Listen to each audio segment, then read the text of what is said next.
खास खबर में आगे बात करेंगे। छत्तीसगढ़ को लेकर आई एक और खास खबर पर दुर्ग ग्राम में किसान की आत्महत्या को लेकर राजनीतिक घमासान शुरू हो गया है। प्रदेश में नकली दवाई, बीज और कीटनाशक में गड़बड़ी को लेकर विपक्ष तो लगातार कांग्रेस सरकार पर हमलावर था ही। ऐसे में मातरोड़ी से किसान की आत्महत्या की खबर सामने आ गई। किसान ने अपने सुसाइड नोट में लिखा है कि नकली कीटनाशक के छिड़काव से उसकी फसल पूरी भूरी नामक बीमारी लग गई फसल में और 6 एकड़ में लगी पूरी की पूरी फसल चौपट हो गई। इसके बाद प्रदेश में सियासी पारा चढ़ने लगा। बीजेपी का कहना है राज्य सरकार की कृषि विभाग का काम पूरी तरह से ठप पड़ा हुआ है। पहले तो किसान कर्ज की वजह से आत्महत्या करता था, लेकिन अब नकली खाद, बीज और कीटनाशक के चलते किसान खुदकुशी कर रहे हैं।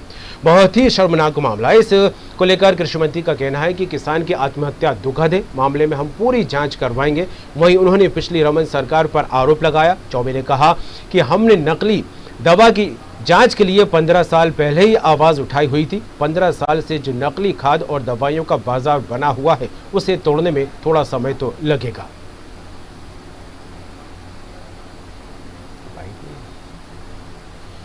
और इस खबर पर बात करेंगे। हमारे साथ जुड़ गए छत्तीसगढ़ स्टेट हेड नितिन चौबे। नितिन, लगातार छत्तीसगढ़ के मुद्दों को लेकर सियासत हर रोज एक नई तस्वीर के साथ रंगती नजर आने लगती है और आज जिस तरह से एक बड़ा मुद्दा, एक बड़ी खास खबर निकलकर सामने आई, वो है अन्नदाता की खुदकुशी को लेकर, और इसको विपक्ष ने मुद्दा बनाया। भूपेश बघेल सरकार को लगातार घेरता नजर आ रहा है विपक्ष, खासकर के बीजेपी को लेकर बात की जाए तो वहीं सरकार की तरफ से जिस तरह से बात निकलकर सामने आई, पिछली रमन सरकार पर पूरा ठीकरा पड़ती नजर आई। इस तरह के मामले को लेकर क्या कहें?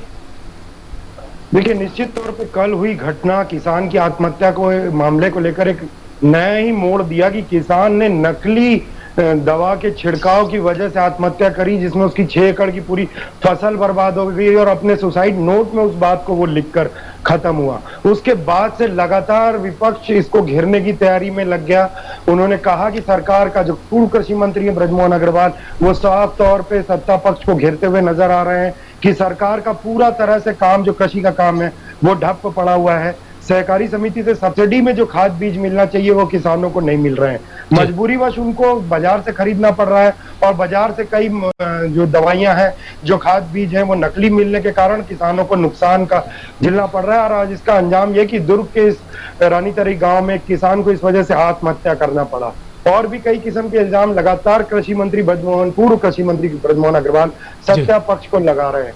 जवाब में हालांकि रविंद्र चौबे ने ये निश्चित तौर पे किसान की मौत पर संवेदना व्यक्त करते हुए ये कहा है कि जो नकली खाद बीज का जो काम है, वो दवा बाजार काफी पुराना है, इसको तोड़ने में समय लगेगा। प्रश्न उस पर यह भी उठता है कि कब तक? 2 साल सत्ता में बैठे कांग्रेस को हो चुका है, किसानों को मुद्दे को लेकर ही सत्ता में बैठी है।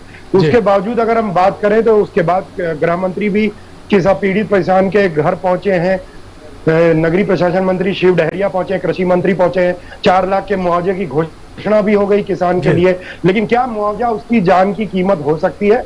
या एक आत्महत्या का मामला अभी तक, जैसे कि बृजमोहन अग्रवाल ने कहा कि कर्ज की वजह से सुनते आए, तो कर्ज की वजह से अगर किसानों की आत्महत्या वो उनके शासनकाल में भी सुनते आए और वर्तमान में भी किसानों की आत्महत्या रुक नहीं रही। तो सबसे बड़ा प्रश्न ये खड़ा होता है कि किसान के हितों को लेकर, चाहे वो कृषि विधेयक बिल हो या ये आत्महत्या का मामला हो या कर्ज का मामला हो, इसको लेकर सब पार्टियां अपनी दम जरूर भरती हैं, लेकिन प्रशासन या राजनीति तब शुरू होती है जब कोई एक किसान इसकी परवान चढ़ जाता है।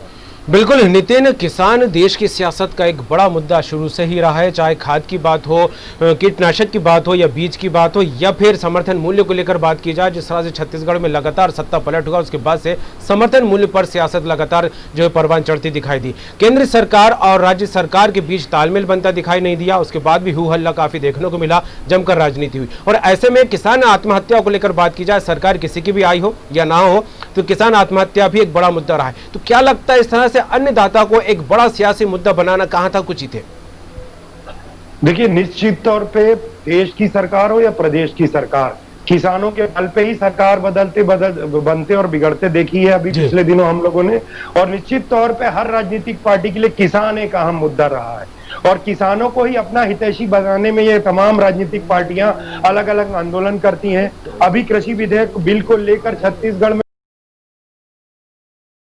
आंदोलन करने की बात कह रही है, वो दिखाना चाहती है कि कृषि विधेयक बिल काला कानून है जो किसानों के हित में नहीं है। वहां केंद्र सरकार किसानों का हितैषी बताते हुए इस बिल को अपना वो बताती है, लेकिन अंततः आकार इसमें किसानी है।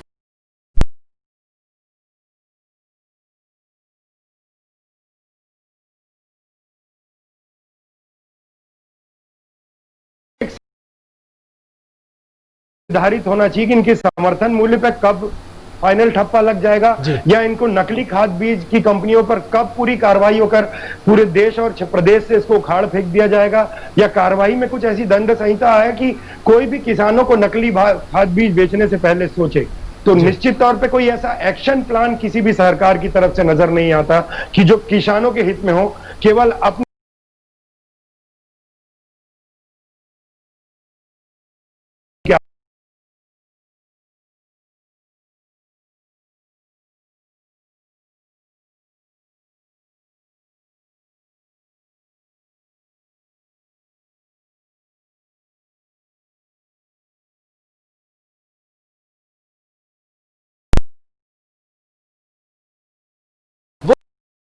नहीं आती जो एक क्रांति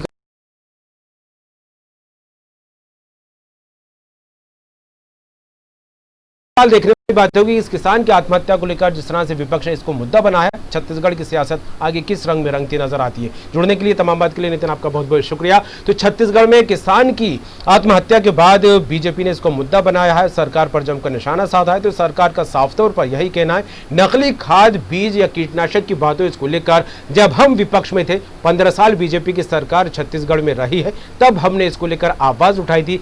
15 साल में यह बाजार काफी फैल चुका है। अब इस बाजार को तोड़ने के लिए थोड़ा वक्त तो लगेगा। हालांकि जिस तरह से किसान ने आत्महत्या किया और एक सुसाइड नोट जो एक सियासत का सबसे बड़ा सबब छत्तीसगढ़ में बनता दिखाई दे रहा है, और इस सुसाइड नोट में जो किसान ने लिखा है वो ये है कि बाजार से उसने कीटनाशक अपनी फसल पर छिड़का था, इसके बाद एक बीमारी ने उसकी फसल को जो है चौपट कर दिया। पूरी 6 एकड़ में लगी फसल बर्बाद हो गई है, चौपट हो गई है, जिसके चलते उसको काफी नुकसान हुआ है। बाजार से कर्ज लिया हुआ था और उसने आत्महत्या जैसा जो है कदम उठाया और अपनी जीवन लीला समाप्त कर दिया, और इसको लेकर विपक्ष ने मुद्दा बना लिया। अब देखने वाली बात होगी कि इसको लेकर सरकार जिस तरह से सफाई देती नजर आ रही है, हालांकि जांच की बात कही जा रही है और पीड़ित परिवार को जो है मुआवजा देने की बात भी सरकार की तरफ से कही जा रही है। अब देखने वाली बात होगी कि आगामी दिनों में इस मामले को लेकर छत्तीसगढ़ की सियासत क्या कुछ रुख लेती दिखाई देती है और सरकार किसानों के हित में क्या कुछ कदम उठाती है। खास खबर में फिलहाल इतना ही। दीजिए इजाजत। ताज़ा अपडेट्स और बाकी खबरों के लिए बने रहिए न्यूज़ वर्ल्ड के साथ।